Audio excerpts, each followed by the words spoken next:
Welcome to blog and jail. Discuss करेंगे आज सुर्खियों में फास्टैग और महाबाहु ब्रह्मपुत्र प्रोजेक्ट के बारे में। वीडियो को विस्तार से स्टार्ट करते हैं। हाल में ही पीएम द्वारा वीडियो कॉन्फ्रेंस के जरिए 3 परियोजनाओं का शुभारंभ किया जाएगा। कह दीजिए किया गया है 18 फरवरी को ये वीडियो कॉन्फ्रेंसिंग के जरिए 3 परियोजनाओं का शुभारंभ किया जाएगा, जिनमें से 3 परियोजनाएं कौन कौन सी हैं।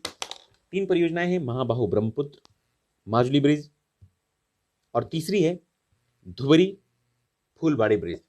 ये 3 परियोजनाएं हैं, धुबरी फूलबाड़ी ब्रिज, माजुली ब्रिज और महाबाहु ब्रह्मपुत्र।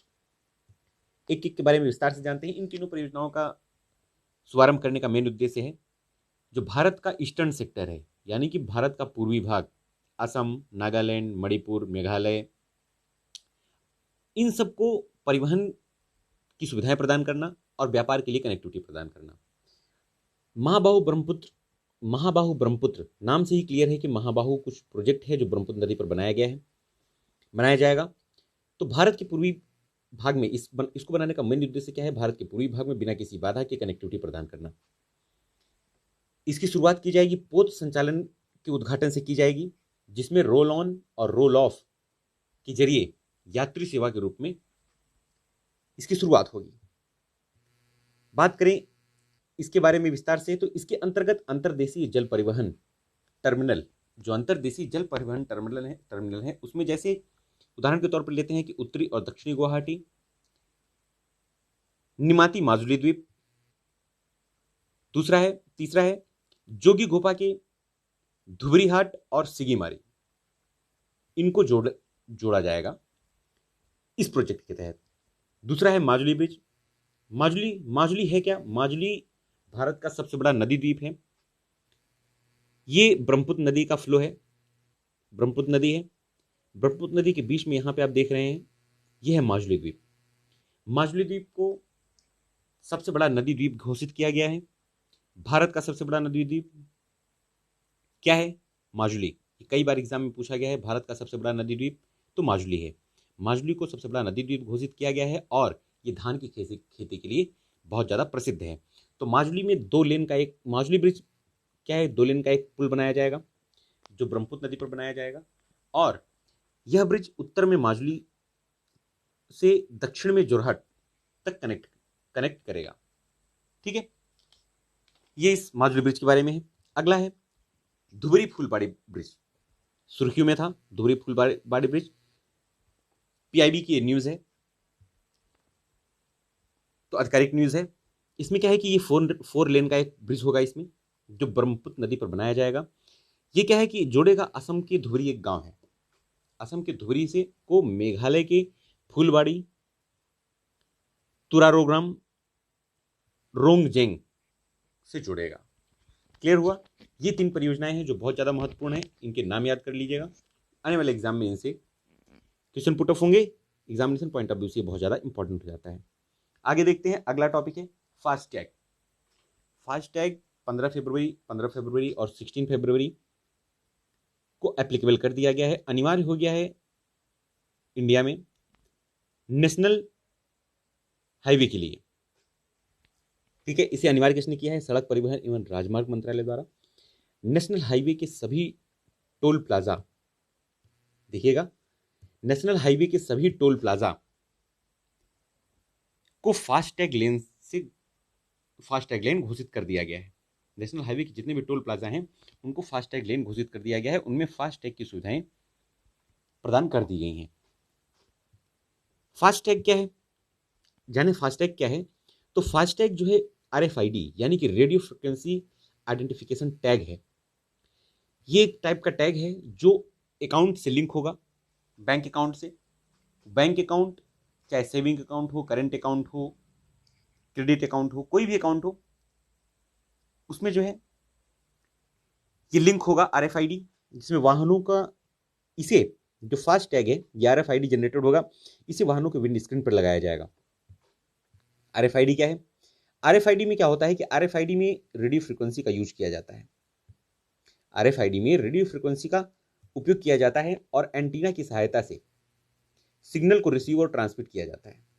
ठीक है, रिसीव और ट्रांसमिट किया जाता है। इसमें EPC यानी कि इलेक्ट्रॉनिक प्रोड्यूस कोड की सहायता से वाहनों की पहचान की जाती है। वाहनों की पहचान की जाती है। ईपीसी क्या है? Electronic produce code. ये एक टाइप का डाटा कैप्चर टेक्निक है जो डाटा को कैप्चर करती है। आरएफआईडी टैग दो प्रकार के होते हैं। कौन कौन से? एक एक्टिव और पैसिव। एक्टिव आरएफआईडी टैग जो होता है वो बैटरी का प्रयोग किया जाता है इसमें। और पैसिव आरएफआईडी टैग में बैटरी का प्रयोग नहीं होता है और ये टैग जो है फास्ट टैग में उपयोग किया जाता है। आरएफआईडी टैग रीडर को इलेक्ट्रोमैग्नेटिक ऊर्जा प्राप्त करते हैं। आरएफआईडी टैग रीडर से इलेक्ट्रोमैग्नेटिक एनर्जी प्राप्त करते हैं। ये जो टैग होते हैं कौन कौन से? एक्टिव आरएफआईडी टैग और पैसिव आरएफआईडी टैग।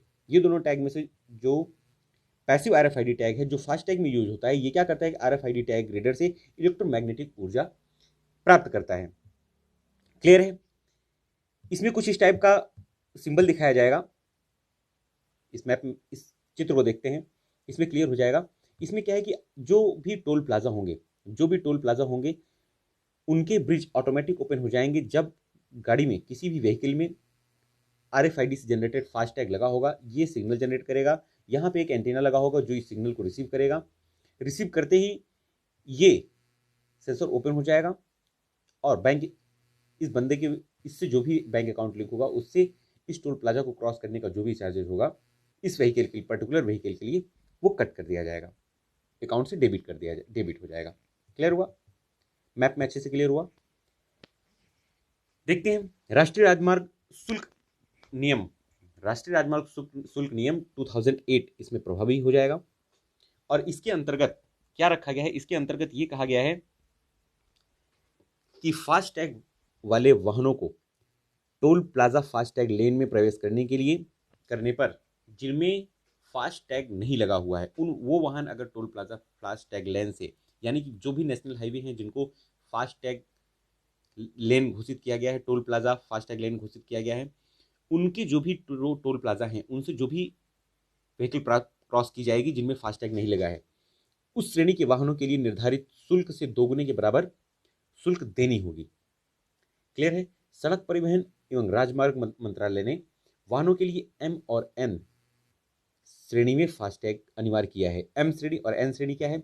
एम श्रेणी क्या है कि जो वाहन यात्रियों को ले जाते हैं, पैसेंजर्स को लेके जाते हैं, पैसेंजर को लाने ले जाने का काम करते हैं और कम से कम 4 व्हीलर उसमें होने ही चाहिए। 4 पहिए वाले वाहन ही जो यात्रियों को ले जा सकते हैं, पैसेंजर्स को एक स्थान से दूसरे स्थान तक ले जाते हैं, उन पे फास्टैग अनिवार्य है। और एन श्रेणी के व्हीकल कौन कौन से हैं? एन श्रेणी के व्हीकल वो आते हैं जो सामान ढुलाई, यानी कि सामान को एक प्लेस से दूसरे प्लेस तक ले जाते हैं और उनमें भी कम से कम 4 व्हीलर यानी 4 पहिए वाले ही वाहन आएंगे इसमें। ठीक है, अब फास्टैग से होने वाले लाभ के बारे में डिस्कस कर लेते हैं। फास्टैग से क्या लाभ होगा? कैशलेस ट्रांजेक्शन को बढ़ावा मिलेगा, डिजिटल पेमेंट को बढ़ावा मिलेगा, समय और ईंधन की बचत होगी, वाहनों को बिना रुकावट यात्रा करने में सुविधा होगी। क्लियर है? ये आज के 2 टॉपिक थे। Thanks for watching this video. अगर वीडियो पसंद आया हो तो चैनल को लाइक शेयर और सब्सक्राइब करना ना भूलें। मिलते हैं अगली वीडियो में, तब तक के लिए बने रहिए हमारे साथ। नमस्कार।